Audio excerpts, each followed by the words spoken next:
भारत के विदेश मंत्री एस जयशंकर चीन के दौरे पर हैं, जहां उनकी मुलाकात चीन के उपराष्ट्रपति हान झेंग से हुई। दोनों नेताओं के बीच ये मुलाकात ऐसे वक्त में हुई है जब दलाई लामा के उत्तराधिकारी का मुद्दा सुर्खियों में है।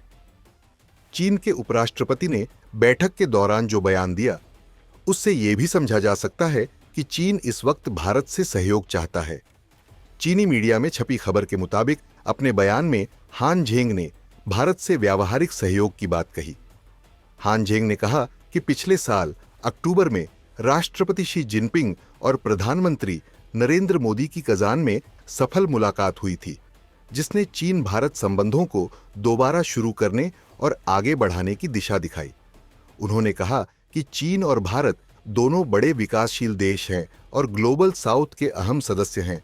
ऐसे में दोनों देशों को एक दूसरे की सफलता में साथ देने वाले साझेदार बनना चाहिए। उन्होंने कहा कि ड्रैगन एलिफेंट डांस ही सही रास्ता है और दोनों देशों को इसी दिशा में आगे बढ़ना चाहिए। दोनों देशों को नेताओं के बीच बनी अहम सहमति को आगे बढ़ाना चाहिए। उच्च स्तरीय नेतृत्व को मानते हुए व्यावहारिक सहयोग को धीरे धीरे आगे बढ़ाना चाहिए। एक दूसरे की चिंताओं का सम्मान करना चाहिए और संबंधों को लगातार हेल्दी और स्थिर बनाए रखने के लिए काम करना चाहिए। चीन के उपराष्ट्रपति के इस बयान से समझा जा सकता है कि उनका इशारा किस तरफ था। दलाई लामा के उत्तराधिकारी का मुद्दा इन दिनों सुर्खियों में है। दरअसल चीन बार बार इस बात को दोहरा रहा है कि दलाई लामा के उत्तराधिकारी को बीजिंग सरकार से मंजूरी लेनी होगी। वहीं तिब्बत के सर्वोच्च धर्मगुरु दलाई लामा का कहना है कि उनके उत्तराधिकारी का चयन उनके जीवन काल में ही किया जा सकता है। इस मामले में भारत ने भी स्पष्ट किया है कि वह दलाई लामा और उनकी परंपराओं का सम्मान करता है। वहीं चीन किसी भी प्रकार की अंतर्राष्ट्रीय या बाहरी भागीदारी को अपने आंतरिक मामलों में हस्तक्षेप मानता है। आपको बता दें, दलाई लामा ने अपने उत्तराधिकारी के चयन की जिम्मेदारी गादेन फोड्रंग ट्रस्ट को सौंपी है। उन्होंने कहा कि अगले दलाई लामा की पहचान और मान्यता की पूरी प्रक्रिया का अधिकार केवल गादेन फोड्रंग ट्रस्ट को होगा।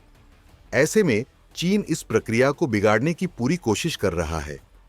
चीन की दलाई लामा के उत्तराधिकारी के चुनाव पर टिप्पणी भी इसी का हिस्सा है। भारत की धार्मिक स्वतंत्रता और तिब्बतियों के समर्थन की नीति के चलते यह मुद्दा और भी संवेदनशील हो गया है। हालांकि विदेश मंत्री के साथ बैठक में चीन के उपराष्ट्रपति ने भले ही इस मुद्दे पर सीधी बातचीत नहीं की, लेकिन उनके बयान से यह समझा जा सकता है कि उनका इशारा किस तरफ था। वहीं चीन के उपराष्ट्रपति के साथ इस मुलाकात की तस्वीर को शेयर करते हुए जयशंकर ने भी कहा कि आज बीजिंग पहुंचने के बाद उपराष्ट्रपति हान झेंग से मिलकर खुशी हुई।